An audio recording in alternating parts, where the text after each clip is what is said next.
எங்க நிழல் குடை சார்பாக உங்க எல்லாருக்கும் வணக்கம்.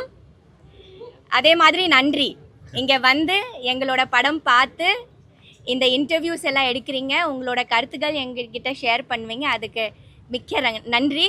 உங்கள் வேல்யூபிள் டைம் எங்களுக்காக ஸ்பெண்ட் பண்ணி இங்கே வந்து படம் பார்க்குறதுக்கு நான் எல்லாரும் சார்பாக உங்களுக்கு தேங்க்ஸ் சொல்கிறேன். Thank you so much. எப்படி இருந்தது படம்? நீங்கள் தான் சொல்லணும். பிடிச்சிருந்ததா? நல்லா இருந்ததா? ஜோமா நல்லா இருக்கு. ஜோமா நல்லா உங்களுக்கு ஜோமா பிடிச்சிருந்ததா? நல்லா பண்ணனா? ரொம்ப வருஷம் கழிச்சிட்டு ஒரு படம் பண்ணியிருக்கேன்.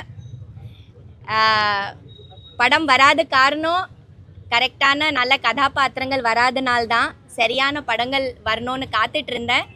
அதனால் இப்போ அந்த படம் வந்திருக்குது, நிழல் குடை. டைரக்டர் சிவா சருக்கு தேங்க்ஸ். ஆமாம், பார்த்துட்டாங்க, நல்லா இருக்குன்னு சொன்னாங்க.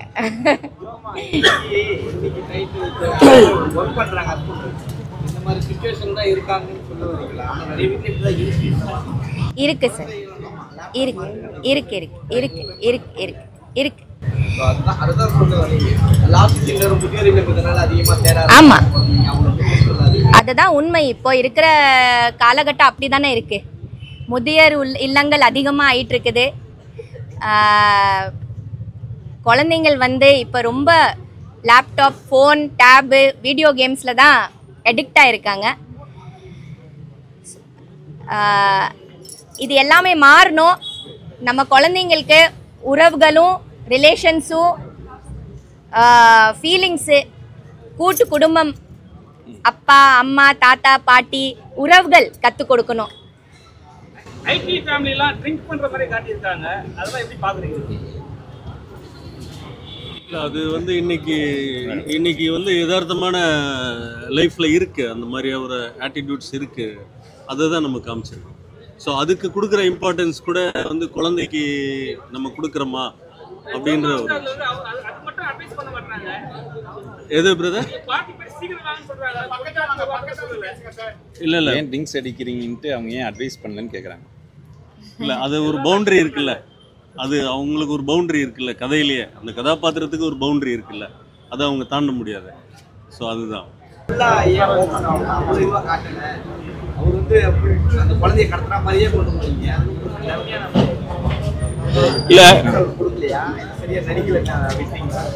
இல்லை, அவர் சரியா நடிச்சிருக்காரா நடிக்கலையா அது நீங்கள் தான் சொல்லணும் brother.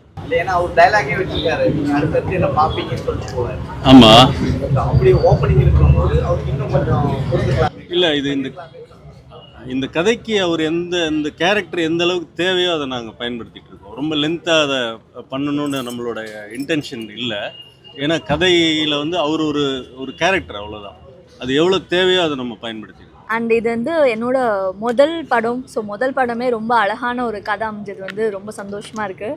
And Devayani ma'am and sir, Siva sir and Vijith இவங்க கூடலாம் நடிக்கிறது வந்து ரொம்ப ரொம்ப ரொம்ப ஹாப்பியாக இருந்தது. ஸோ இந்த படம் எல்லோரும் பார்த்துருப்பீங்கன்னு நினைக்கிறேன், எல்லாருக்கும் பிடிச்சிருக்கும்னு நினைக்கிறேன். ஸோ இந்த படம் வந்து நல்லபடியாக வெற்றி படுறதுக்கு வந்து நீங்கள் எல்லாருமே சேர்ந்து இந்த படத்தை வந்து கொண்டு போய் சேர்க்கணும் அப்படின்னு சொல்லி கேட்டுக்கிறேன். So thank you.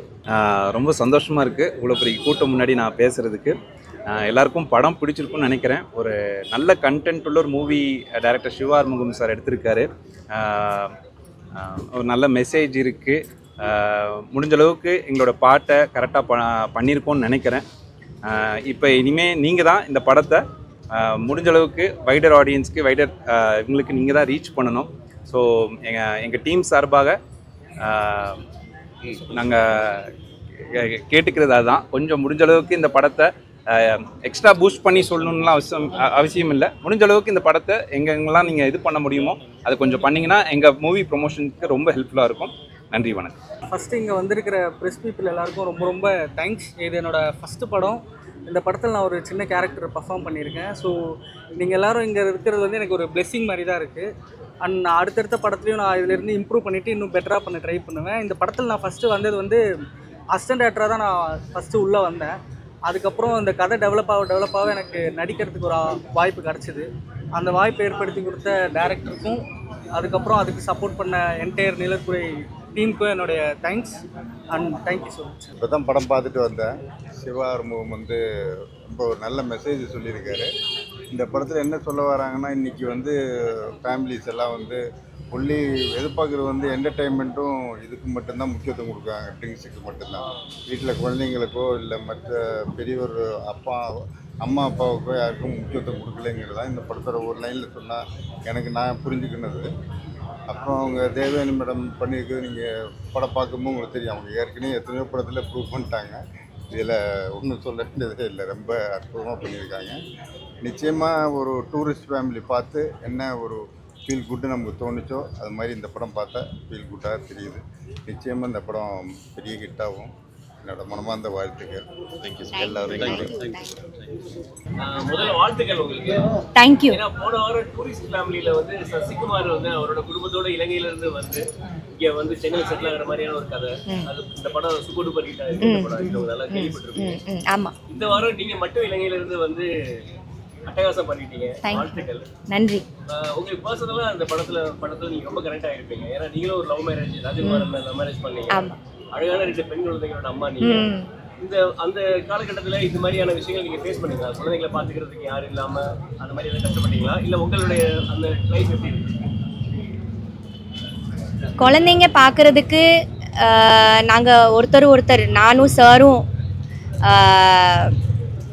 வீட்டில் ஹெல்ப் இருந்தது. நாங்கள் மாற்றி இது வரைக்கும் பார்த்துட்டு தான் இருக்கிறோம் குழந்தைங்கள.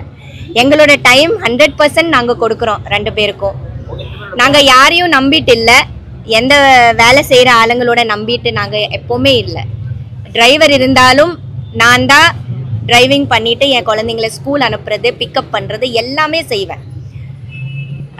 இப்போ செல்ஃப் டிரைவிங்கும் பண்ண ஆரம்பிச்சிட்டேன். இப்போ எங்கள் வீட்டில் டிரைவரும் இல்லை, நானும் சாரும் சொந்தமாக டிரைவ் பண்ணிவிட்டு எல்லா வேலைகளும் பார்ப்போம்.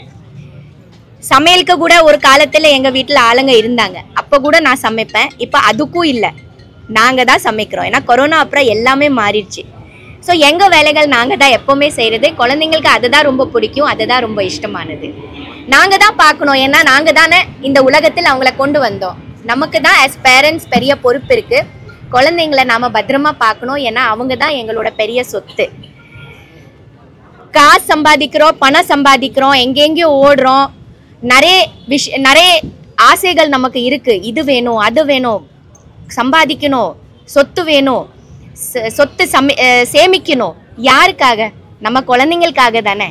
குழந்தைங்களுக்கு நம்ம தனியாக வீட்டில் விட்டுட்டு யாரோ பார்த்துட்டு இருக்கிறாங்க, அவங்க பத்திரமா இருக்குதா இல்லையானோ கூட தெரியல. எங்கேயோ தூரத்தில் வேலை செய்கிறோம், அன்டைமுக்கு வரோம். ஸோ இந்த எல்லாம் மாறணும். குழந்தைங்க நாம பார்க்கணும், ஏன்னா அவங்க தான் நம்மளோட பெரிய சொத்து. இன்னைக்கு அவங்கள நம்ம பத்திரமா பார்த்துட்டோம்னா நாளைக்கு வயசாங்காலத்தில் அவங்க நமக்கு நல்லபடியாக பார்ப்பாங்க. நமக்கு ஒரு முதியோர் இல்லத்தில் அனுப்ப மாட்டாங்க, கூட வைப்பாங்க. அதே மாதிரி குழந்தைங்களுக்கு உறவுகளும் ரிலேஷன்ஸும், ஒரு தாத்தா பாட்டி சித்தி அத்தை எல்லாரும் தெரியணும். இன்னைக்கு இருக்கிற குடும்ப சூழ்நிலைகள் எப்படின்னா கூட்டு குடும்பமாகவே இல்லை, எல்லாம் நியூக்ளியர் குடும்பமாக போயிட்டாங்க. கல்யாணம் ஆனதும் தனியாக குடும்பமாக போகிறாங்க. இதெல்லாம் மாறி எல்லாரும் மறுபடியும் பழைய போல எல்லா ரிலேஷன்ஸோட ஒன்றா இருந்து அந்த குழந்தைங்களுக்கு எல்லாமே தெரியணும். உறவு, உணர்வு, ஃபீலிங்ஸு எல்லாமே நம்ம கற்றுக் கொடுக்கணுமே அப்படி சொல்லி நாங்கள் டைரக்டர் சார் அதை ரொம்ப ஃபீல் பண்ணி எழுதி இந்த படமே ரெடி பண்ணியிருக்காரு.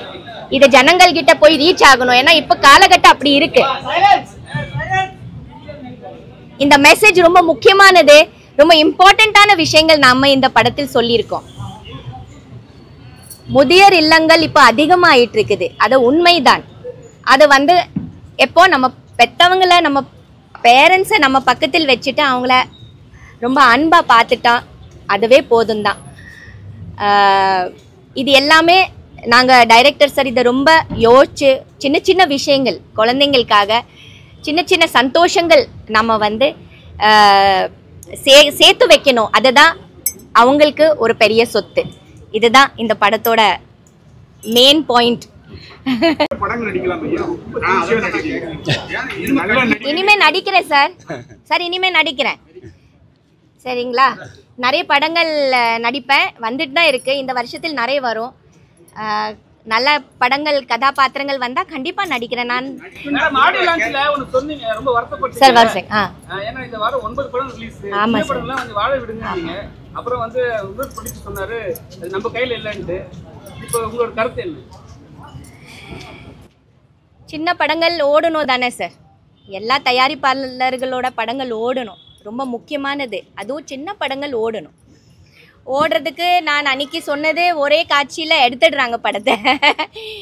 கொஞ்சம் ப்ரீதிங் டைம் கொடுங்க, அப்படி தான் நான் ஒரு கோரிக்கை வச்சேன். ஒரு ப்ரீதிங் டைம் கொடுத்தா இந்த மாதிரி படங்கள் மவுத் பப்ளிசிட்டியாலையும் வெளியில் ஒரு காட்சி பார்த்துட்டு வெளியில் போயிட்டு நல்லா இருக்குது மறுபடியும் பார்க்கலாம் அப்படி ஒரு மவுத் பப்ளிசிட்டினால சில நேரம் இந்த மாதிரி படங்கள் ஓடும். ஏன்னா இதில் ஒரு பெரிய ஹீரோ இல்லை, நமக்கு பெரிய ஸ்டார் காஸ்ட் இல்லை, இது ஒரு பெரிய பட்ஜெட் கிடையாது, சின்ன படம். நான் இருக்கேன், ஆனாலும் இது ஒரு சின்ன பட்ஜெட் படம் தான். ஸோ இதுக்கு ஓட்டம் எப்படின்னா மெல்ல மெல்லமாக தான் ஓடும். இதுக்கு சரியான நீங்கள் எல்லாம் எழுதி எல்லோரும் படித்து இல்லைனா உங்கள் ரிவ்யூஸை வந்து யூடியூப்பில் பார்த்துட்டு சரி இந்த படம் நல்லா இருக்குதுன்னு நினச்சிட்டு குடும்பமாக ஃபேமிலிஸ், இப்போ ஹாலிடேஸ் தானே, எல்லோரும் வந்து எங்கேயோ போகிறத விட்டுட்டு தேட்டருக்கு போகலாம், நிழல் குடை பார்க்கலாம் அப்படின்னு நினச்சிட்டு போனாங்கன்னா எங்கள் படம் வெற்றி தானே. ஸோ அதுக்கு கொஞ்சம் டைம் கொடுங்க, உடனே தூக்கிடாதீங்க. ஏதாவது ஒரு பெரிய படம் வரும், தூக்கிடுவீங்களே எங்கள் சின்ன படத்தை அப்படி சொன்னேன். அது நியாயம்தான். ஏன்னா நான் நடிக்கிற காலத்தில் சில நேரம் வாரக்கணக்கு ஒரு வாரம் படம் ரொம்ப டல்லாக இருக்கும், ஆனால் அடுத்த வாரத்தில் பிக்கப் ஆகிடும்னு சொல்லுவாங்க. அந்த மாதிரி நிறைய படங்கள் 2வது வாரத்தில் பிக்கப் ஆகி 100 நாள் 150 நாள் 200 நாள்லாம் ஓடி இருக்குது. அந்த மாதிரி நிறைய படங்கள் இருக்குது. ஆனால் இன்றைக்கி சூழ்நிலை அப்படி இல்லையே. அதனால் இந்த மாதிரி சின்ன தயாரிப்பாளர்களோட சின்ன பட்ஜெட் படங்கள், நல்ல கருத்துள்ள படங்கள் கொஞ்சம் தியேட்டரில் ஓடனா நல்லாயிருக்கும். அப்படி தான் நான் ஃபீல் பண்ணுறேன். நாடு மருமகள் ஆனதுலேருந்து அதுக்கு முன்னாடியே தெரியும் கிளாமர் பக்கமே போகணும். ஆமாம் தமிழ்ச்சியமாக 2 ஹீரோயின் ரேவதி மேடம். ஆமாம் உடனே நடிச்சிருக்கீங்க. எப்படி உங்களை கூட செலக்ட் பண்ணி கொடுக்குறாங்க? ஏன்னா எல்லா டேரக்டரும் கிளாமர் வந்து தேடுவாங்க. ஆனால் தேவயானியை கொடுத்தா மட்டும் இந்த ஸ்டோரி தேவயானி கரெக்டாக இருக்குன்னு எப்படி பண்ணுறாங்க? நீங்களும் அதே சார், இப்போ நீங்கள் கேட்குற கேள்வி 25 வருஷம் முன்னாடியோட கேள்வி இது. காதல் கோட்டையிலிருந்து என்னோட கேரக்டர் இதுவே மாறிடுச்சு, இமேஜே மாறிடுச்சு இல்லையா. எனக்கு வர கேரக்டர்ஸ் அப்புறம் அப்படி தானே, எல்லாம் நல்ல கேரக்டர்ஸ் பண்ணியிருக்கேன், நல்ல படங்கள் பண்ணியிருக்கேன். இது வரைக்கும் அது அப்படியே நான் வந்து நல்ல நல்ல படங்கள் பண்ணிட்டு தானே இருக்கிறேன். இனிமே கூட அப்படி தான் பண்ணுவேன். எனக்கு அந்த மாதிரி தான் கேரக்டர்ஸ் வந்து தேடி வரும். டைரக்டர்ஸ் வந்து உண்மையாக ரைட்டர்ஸ்னால் ஒரு கதை எழுதும்போது இந்த கேரக்டர் தேவயானி மேடம் பண்ணணும் அப்படி நினச்சாங்கன்னா எழுதிட்டாங்கன்னா கண்டிப்பாக அதை நான் இருப்பேன் அதில். ஆனால் அதை உண்மையாக அவங்க நினைக்கணும் இது கேரக்டர் அவங்க தான் பண்ணணும்னு. ஸோ கண்டிப்பாக இருப்பேன். மேடம் நீங்கள் நடிக்க ஆசைப்படுற கேரக்டர் ஏதாவது உங்கள் மனதில் ஏதாவது இருக்குதா? இந்த மாதிரி கேரக்டர் பண்ணணும் அப்படியெல்லாம் இல்லை, நிறைய இருக்குது. கேரக்டர்ஸ்க்கு ஒரு எண்ணிக்கையே இல்லை சார், எவ்வளோ இருக்கு இல்லையா. அதே மாதிரி இது பண்ணணும் அதை பண்ணணும் ஏற்கனவே யாராவது பண்ணியிருப்பாங்கல்ல.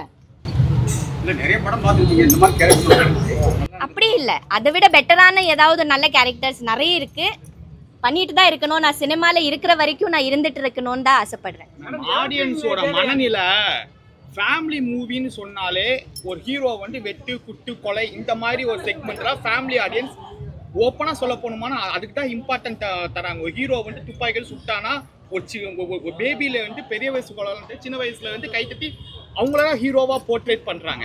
ஸோ இந்த மனநிலையை வந்து இந்த மாதிரி ஒரு மூவி வந்து ஒரு ஆடியன்ஸ் மத்தியில ஒரு ஃபேமிலி ஒரு சைல்டு மத்தியில கொண்டு போகும்போது அவங்க டக்குன்னு வந்து இது என்ன ஃபைட் இல்லையா சாங் இல்லையா அப்படின்னு ஒரு கேட்கக்கூடிய ஒரு மனநிலைக்கு வந்து நம்ம தமிழ் இண்டஸ்ட்ரி இருக்கு. இதை பத்தி என்ன நினைக்கிறீங்க? வருங்காலத்தில் உள்ள ஹீரோக்கள் வந்து இந்த மாதிரியான ஒரு மூவி பண்ணும் பட்சத்துல இந்த ப்ராசஸ் மாறுமா? நாம் ஆஸ் அ சினிமா ஃப்ரெட்டர்னிட்டியில் இருக்கிறதுனால நமக்கு நிறைய சோஷியல் ரெஸ்பான்சிபிலிட்டிஸ் இருக்குது. அப்படி தான் நான் நினைக்கிறேன். வன்முறையும் தேவையில்லாத விஷயங்களும் நம்ம வந்து சொசைட்டியில் கொடுக்கறத விட்டுட்டு நல்ல கருத்துள்ள நல்ல மெசேஜ் உள்ள விஷயங்கள் நம்ம வந்து ஆடியன்ஸ் கிட்ட கொடுப்போம். ஏன்னா நாம் வந்து இன்ஸ்பயர் பண்ணுறோம். இப்போ புதிய தலைமுறைக்கு புதிய ஜெனரேஷனுக்கு இன்ஸ்பிரேஷன் வருது எப்படி? நமக்கு ஆஸ் அன் ஆக்டர் பார்த்துட்டு தான். ஒரு ஆக்டர் பார்த்துட்டு அவன் ரோல் மாடலாக எடுத்துகிட்டு ட்ராவல் பண்ணுறா. யார் இருந்தாலும் இன்றைக்கி இருக்கிற சின்ன பசங்க யார் இருந்தாலும் ஓ அவர் மாதிரி இருக்கணும், ஓ அவர் மாதிரி ட்ரெஸ் பண்ணணும், ஓ அவர் மாதிரி நம்ம நடந்துக்கணும், அவங்க மாதிரி நம்ம அழகாக இருக்கணும், அவங்க மாதிரி நம்ம இப்படி செய்யணும் அப்படி சொல்லி எங்களை ஒரு ரோல் மாடலாக எடுத்துக்கிறாங்க. அதனால் நாம் ரொம்ப கேர்ஃபுல்லாக செய்யணும். என்ன நம்ம கொடுக்குறோம் நம்ம படைப்பு மூலமாக is very very important when it goes to the audiences, when it reaches the audiences. So எங்கள் படத்தில் நீங்கள் சொல்கிறீங்க ஃபைட் இல்லை, பாடல் இல்லை, இல்லையா? என்ன இல்லை, வேற என்ன இல்லை? ஆனால் எங்கள் படத்தில் நல்ல கருத்து இருக்கு, நல்ல பாயிண்ட்ஸ் இருக்கு. இது மட்டும் கொஞ்சம் சிந்திச்சுட்டு போனாலே போதும் வரவங்க. இது வந்து டேக் பேக் பண்ணிட்டு யோசிக்கிறதுக்கு நிறைய இருக்கு இல்லையா? இப்போ எல்லா படத்தில் ஃபைட் இருக்கும், பாட்டு இருக்கும், கிளாமர் இருக்கும், டான்ஸ் இருக்கும், எல்லாம் இருக்கும். ஆனால் இந்த ஃபில்ம் இஸ் டிஃப்ரெண்ட். அது ஹீரோக்கள் தான் காரணமா கேட்டேன். இந்த மாதிரி ஒரு ப்ராசஸ் பண்ணற மாஸ் ஹீரோக்கள் தான் காரணமா? அது கமர்ஷியல் ஃபிலிம்ஸ் இல்லையா? அது ஒரு பெரிய பட்ஜெட் ஃபிலிம்ஸ், கமர்ஷியல் ஃபிலிம்ஸு. இது ஒரு டிஃப்ரெண்ட் ஜானரோட டிஃப்ரெண்ட் ஃபிலிம் இருக்கு இல்லையா? ஸோ அதில் ஒரு டிஃப்ரென்ஸ் இருக்குது. ஆனாலும் இந்த வன்முறைகள், இந்த ஃபைட்ஸு, இந்த வயலன்ஸ் இது கொஞ்சம் குறைச்சா நல்லா இருக்கும் அப்படிதான் நான் ஃபீல் பண்றேன். மேம் இப்போ வந்து பாத்தீங்கன்னா தமிழ் இண்டஸ்ட்ரியில நடிச்சு பெரிய புகழ் பெற்ற நிறைய கதாநாயகிகள் வந்து பாத்தீங்கன்னா நீங்க அதர் ஸ்டேட்ல போயிட்டு தமிழ் இண்டஸ்ட்ரியில வந்து பாத்தீங்கன்னா கதாநாயகிகளுக்கு முக்கியத்துவம் கொடுக்குற மாதிரி கதைகள் பண்றதுல எந்த டேரக்டர்ஸும் முக்கியத்துவம் கொடுக்கறது இல்லை அப்படின்னு சொல்லிட்டு ஒரு குற்றச்சாட்டு வைக்கிறாங்க. இதை நீங்க எப்படி பாக்குறீங்க? அதர் லாங்குவேஜ்னா இப்ப ஃபார் எக்ஸாம்பிள் நார்த் சைடு போயிட்டு சோ அவங்கள வந்து அவங்களோட ஒரு குற்றச்சாட்டு தெரியல. நான் இங்க வந்தது அப்புறம் எங்கேயுமே நார்த்துக்கு போகவே இல்லையே. இங்க நடிச்ச நிறைய கதாநாயகிகள் வந்து பாத்தீங்கன்னா அங்க போயிட்டு இப்ப ஃபார் எக்ஸாம்பிள் ஜோதிகா மேம் வந்து இந்த மாதிரி ஒரு குற்றச்சாட்டு வச்சிருக்காங்க. இதை நீங்க எப்படி பாக்குறீங்க? தெரியல சார், நான் போல சார். எனக்கு எல்லாமே தமிழ்நாடு தான் கொடுத்துருக்குது. ரொம்ப நல்ல படங்கள், ரொம்ப திருப்தியோட இருக்கேன். இன்னும் தான் நடிச்சிட்டு இருக்கிறேன். யாராவது எனக்கு வந்து கேட்டாலும் அதை கதை கேட்டுட்டு நல்லா இருந்தால் மட்டும்தான் நான் பண்ணுறது. ஆனால் நான் எப்போவுமே தமிழ் தான் ரொம்ப பிஸியாக இருந்திருக்கேன். எனக்கு மற்ற மொழியில் கூட நல்ல நல்ல படங்கள் வந்திருந்தாலும் நம்ம தமிழில் டேட் முதல்ல இருக்கா, எல்லாருக்கும் டேட்ஸ் இருக்கா அப்படி பார்த்துட்டு தான் நான் மற்ற மொழியில் போயிட்டு அதுக்கப்புறமா பண்ணியிருப்பேன். ஆனால் ஃபர்ஸ்ட் ப்ரெஃபரன்ஸ் எப்போவுமே நம்ம தமிழ் ஃபிலிம்ஸ்க்கு மட்டும்தான். இதில் வந்து ஏதோ இலங்கை பேரண்ட்ஸ் வந்து இலங்கை லேடி வந்து கேர்டேக்கராக இருக்கிற மாதிரியும் தமிழ்நாட்டு பேரண்ட்ஸ் வந்து பிள்ளைங்க மேலே கேர்டேக் இல்லாத மாதிரியும் ஃபர்ஸ்ட் ஆஃப்ல ஒரு துணி தெரிஞ்சுது. அதை எப்படி எடுத்துக்க? அப்படி இல்லை சார். அந்த அம்மா வந்து ஆல்ரெடி பாதிக்கப்பட்டு அந்த ஊர்லேருந்து இங்கே வந்து ரொம்ப வருஷமாக இங்கே இருக்கிற மாதிரி தான் நாங்கள் காமிச்சிருக்கோம். இங்கே இருக்கிற சூழ்நிலைகள் எங்கே ஆல் ஓவர் த வேர்ல்டு இந்த சூழ்நிலை இருக்குது சார். நம்ம இங்கே மட்டும் இல்லையே, எல்லா வீட்டிலையும் ஹெக்டிக்கான ஒரு லைஃப் லீட் பண்ணுறாங்க. எல்லாரும் ஓடிட்டுருக்குறோம். இப்போ நீங்களும் இங்கே பாருங்கள், எத்தனை மணி ஆச்சு? இங்கே இருக்கீங்க தானே, வேலையாக பண்ணுறீங்க. இன்றைக்கி 2-3 படங்கள் பார்த்துருப்பீங்க, இங்கே இருக்கீங்க. இப்போ என்ன டைம் ஆச்சு? இன்னும் இங்கே இருக்கீங்க. ஸோ ஹெக்டிக்கான ஒரு லைஃப் நாங்கள் எல்லாரும் நம்ம லீட் பண்ணிகிட்ருக்கோம். ஆனால் வீட்டில் பார்க்குறதுக்கு கண்டிப்பாக உங்கள் மிஸ்ஸஸோ உங்கள் ஃபேமிலி மெம்பர்ஸோ யாராவது கண்டிப்பாக இருப்பாங்க. அதனால் நீங்கள் நிம்மதியோட ஹாப்பியாக இந்த நேரத்தில் கூட இங்கே இருக்கீங்க, ஒர்க் பண்ணிகிட்ருக்கிறீங்க. இந்த மாதிரி எல்லாம் எங்களுக்கு இது பண்ணிட்டு படம் பார்க்க வந்திருக்கீங்க. ஸோ இதுதான் ரொம்ப முக்கியமானது. யாரோ ஒருத்தர், அது ஹஸ்பண்டோ ஒய்ஃபோ, அதை யாரோ பார்க்கணும். நீங்கள் சொல்கிறது சார், அது வந்து it's a world wide problem, it's a universal விஷயம்தான். இந்த படத்தில் ஒரு யூனிவர்சல் ஃபீல் தான் நாங்கள் சொல்லியிருக்கோம்.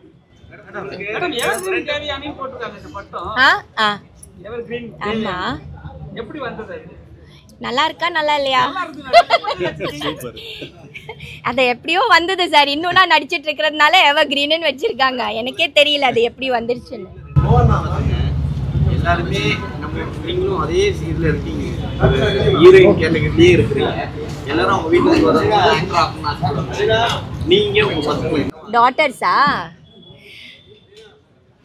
அவங்களுக்கு நடிக்கணும்னா நடிக்கலாம் சார். அவங்களுக்கு ஹீரோயின் ஆகணும்னா ஹீரோயின் ஆகலாம், அவங்களுக்கு நடிக்கணும்னா நடிக்கலாம். ஏன்னா எனக்கு சினிமா ரொம்ப பிடிக்கும்.